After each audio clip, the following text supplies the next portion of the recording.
ఇటీవలే టీపీసీసీ ప్రధాన కార్యదర్శిగా నియమితులై మొదటిసారిగా పెద్దపల్లి జిల్లా మంథని నియోజకవర్గానికి వచ్చిన మంత్రి దుద్దిల శ్రీధర్ బాబు సోదరుడు శ్రీనుబాబుకు కాంగ్రెస్ పార్టీ నాయకులు కార్యకర్తలు ఘన స్వాగతం పలికారు.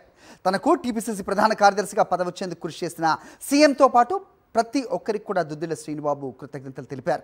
తన తండ్రి మాజీ స్పీకర్ దుద్దిల శ్రీపాదరావు, అలాగే తన సోదరుడు మంత్రి దుద్దిల శ్రీధర్ బాబు అడుగుజాడల్లో పనిచేస్తానని చెప్పారు శ్రీనుబాబు. A better gift.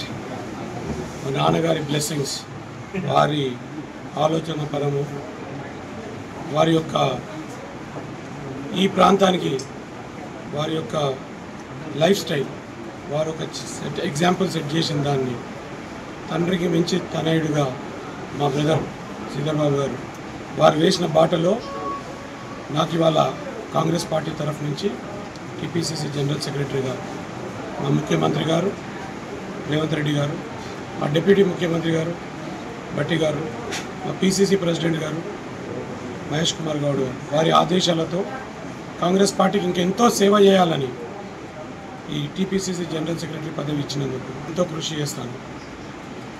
ఈ ప్రాంతం ఈ పోస్ట్ వచ్చిందంటే మా ప్రాంత ప్రజలకే, ఎందుకంటే వారు చేయబట్టే ఈ సేవ చేసినట్టు ఈ సేవలు గుర్తించి ఇంకెంతో సేవలు చేయాలని ఈ పదవి ఇచ్చినందుకు కాంగ్రెస్ పార్టీకి ధన్యవాదాలు.